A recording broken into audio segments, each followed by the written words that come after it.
Imagine waking up tomorrow with no alarm, no phone, no boss, no rent, and no salary. At first, it sounds like freedom, but then you look around. There is no fridge, no supermarket, no hospital, no police, no backup plan. If your group does not find food today, someone may sleep hungry tonight. Will we eat today? Only if the hunters return, or we find enough before dark. Now jump back to your real life. You wake up to an alarm, check your phone, rush to work, sit under artificial lights, stare at screens, answer messages, attend meetings, and wait for the weekend. For many people, life feels like a loop. Wake up, work, eat, sleep, repeat. But here's the strange part. For most of human history, there were no jobs. No one woke up and said, I have to work 8 hours today so I can pay my rent. so what happened? How did humans go from living with nature to spending most of their lives working? Maybe the real question is not, why do humans work? The real question is, when did survival become a salary? To understand this, we need to go back to a time before jobs even existed. But first, let's be clear. Ancient humans were not lazy. They did work. But their work was not like our work. They did not work for a salary or to build a career. Their work was direct. If they needed food, they found food. If they needed shelter, they built or repaired shelter. If they needed fire, they collected wood. If children needed protection, the group protected them. In simple words, ancient humans worked to survive.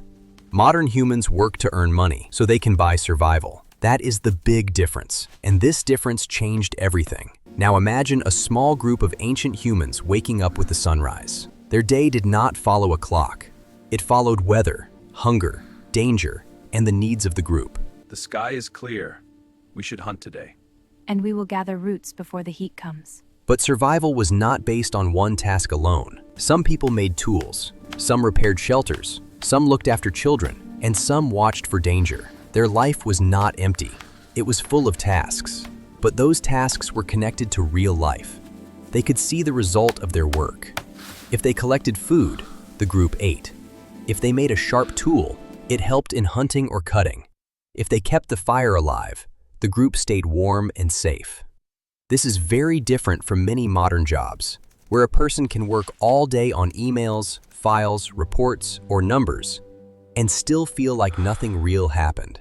Ancient work was not always easy, but it was direct. It had a clear purpose. They did not work for money. They worked because the group needed food, fire, safety, and shelter. But here, the story becomes very interesting. In the 1960s, anthropologist Richard Lee studied the Juhoansi people of the Kalahari region. His research made many people question the old idea that hunter-gatherers were always starving and working all day. According to his early observations, some hunter-gatherers spent much less time getting food than a modern full-time worker spends at a job. Later, anthropologist Marshall Sahlins used this kind of research to argue that some hunter-gatherers were not poor in the way modern people imagine. He called them the original affluent society. But this does not mean they had money, cars, or big houses. It means something simpler. Their wants were limited, their needs were basic, and in many cases, they could meet those needs without working all day. But we must be careful here. This does not mean every ancient human worked only 2 or 3 hours a day. Other researchers showed that hunter-gatherer work hours can be very different depending on the environment. For example, among the Aceh people of Paraguay, researchers found that men spent almost 7 hours a day in direct food-getting work. Also, some early studies counted hunting and gathering, but did not fully count cooking, preparing food, making tools, carrying water, caring for children, or other home tasks. So the truth is balanced. Some hunter-gatherer groups had a lot of free time. Some worked very hard. Different places had different lives. But one thing is clear. Their work was not like the modern job system. It was not controlled by a boss, a company, or a clock. It was controlled by nature and survival.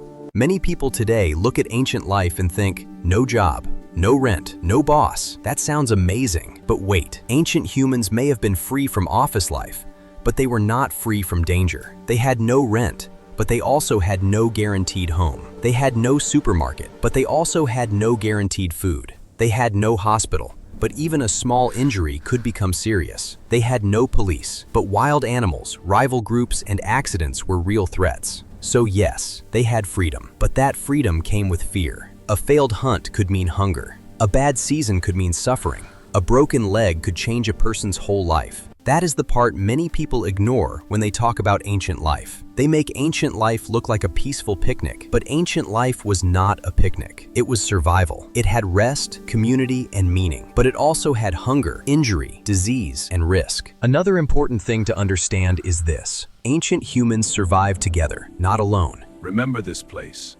Water is here after the rains. I will remember. The Smithsonian Human Origins research explains that sharing food, caring for children, and building social networks helped early humans face daily challenges. No single person could do everything alone. Some people found food, some cared for children, some watched for danger, some remembered where water was, and some knew which plants were safe to eat. Survival depended on shared knowledge, shared food, shared stories, and shared skills. That is what made the group stronger, and this is one reason modern work can feel so lonely. Today, many people work in front of a screen for hours. They may talk to many people online, but still feel alone. They may send hundreds of messages, but still feel disconnected. Ancient work was usually done inside a living community. Modern work is often done inside a system. That is a big emotional difference. So when did all this begin to change? Around 12,000 years ago, agriculture began to transform human life. People started growing crops. They started keeping animals. They started staying in one place for longer periods. This is called the Neolithic Revolution, or the Agricultural Revolution.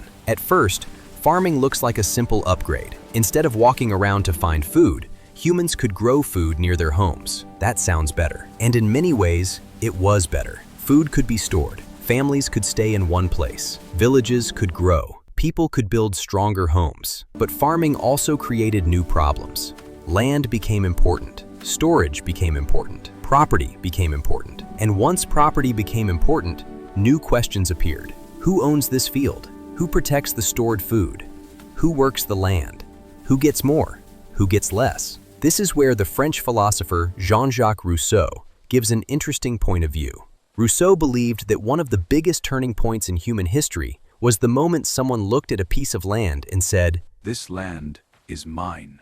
But yesterday, everyone used this land. For Rousseau, that simple idea changed human society. Before this, many groups used nature together. They moved with seasons, followed animals, collected food, and shared many resources. But when land became someone's property, society started to change. Now people were not only living from nature, they were also protecting land, dividing resources, making rules, and creating power. In Rousseau's view, this was one of the roots of inequality, because once some people had more land, more grain, and more animals, they also had more power, and people with less land or no land became dependent on others. So farming did not just change food, it changed relationships, it changed power, it changed freedom. Before farming, many groups moved with nature. After farming, people became tied to land. Once humans stayed in one place, life became more organized, but it also became more controlled. Agriculture created villages. Villages became towns. Towns became cities. And cities created a new kind of life. A life where work, property, rules, and power became part of the human story. Now life was no longer just about finding food and surviving with a small group. As food production increased, people began to take different roles. Some built homes, some traded goods, some protected the city, some made tools, and some collected taxes. This is where work slowly became more specialized. A person was no longer just a member of a small group.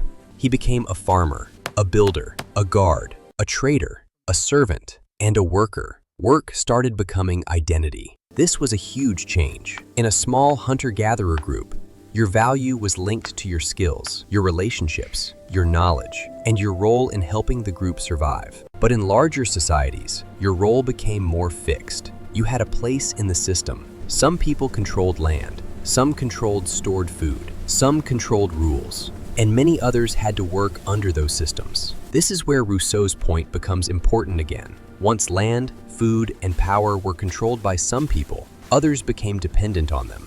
So work was no longer only about survival.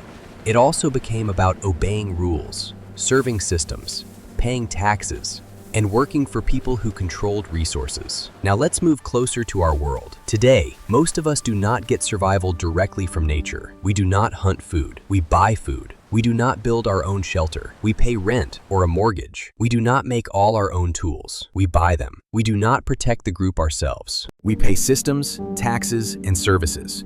This means money became the bridge between humans and survival. If you have money, you can buy food, shelter, medicine, safety, and comfort. If you do not have money, survival becomes difficult. So modern humans are not working directly for food. They are working for money, and money buys the things that keep them alive. That is why this line is so important. Ancient humans worked to survive, while modern humans work to afford survival. Pause and think about that. A hunter-gatherer might spend the day finding food. A modern person might spend the day in an office to earn money, then use that money to buy food from a shop. Both are working for survival, but the modern path is longer, more complex, and often more stressful. This is why many people feel tired, even when their job is not physically hard. A person may sit all day and still feel exhausted. Why? Because modern work often goes against many basic human needs. The human body is made to move, but many jobs make us sit for hours. Humans need sunlight, but many people spend most of the day indoors under artificial light. Humans need real social connection, but many jobs replace community with emails, meetings, and notifications. Humans like to see the result of their work, but many modern tasks are abstract. You answer emails, you update files, you attend meetings, you prepare reports. At the end of the day, your body is tired, your eyes are tired, and your mind is tired. But sometimes you ask yourself, what did I actually do today? That is why this feeling hits so hard. Humans are not machines made only for output. We need purpose, movement, rest, family, nature, and real connection. Anthropologist James Sussman argues that for most of human history, work did not hold the central place in life that it holds today. In modern life, work often becomes the center of identity. The first question people ask is, what do you do? And by that, they usually mean, what is your job? Not, what do you love? Not, what kind of person are you? Not, what makes your life meaningful? Just your job. That shows how deeply work has entered our identity. Now, this does not mean jobs are evil. That would be too simple. Modern work has also given humans many benefits. Because of organized work, we have hospitals, roads, schools, technology, transport, electricity, medicine, and the internet. So the problem is not work itself. Humans were always built to work, create, help, and solve problems. The problem is meaningless work. The problem is work that disconnects people from their body, their family, their community, and their purpose. The problem is when work stops serving life, and life starts serving work. Jobs are not the enemy. Meaningless, repetitive, disconnected work is what makes modern life feel so heavy. So were ancient humans happier? The honest answer is, we cannot know for sure. We cannot ask them. And modern hunter-gatherer groups are not perfect copies of ancient humans. Even anthropologists warn us to be careful when comparing today's hunter-gatherers with people from thousands of years ago. But we can learn something important. Ancient humans did not live without work. They worked, but their work was usually closer to life, family, nature, and community. Modern humans have more comfort, more safety, and more technology. But many people feel less connected, less free, and more mentally tired. So maybe the question is not, were ancient humans better than us? Maybe the real question is, what did they understand about life that we forgot? Maybe they understood that work should have a purpose. Work should support life. Work should leave room for rest. Work should leave room for people. Work should not eat the whole human soul. So maybe humans were not built to do nothing. We were always built to move, build, think, help, create, and survive. But we were not built to spend our entire lives trapped between alarms, bills, screens, and deadlines. Ancient humans were not free from struggle, but maybe they understood something we forgot. Work was supposed to serve life, not become life itself. So what do you think? Did jobs make humans more free or more trapped?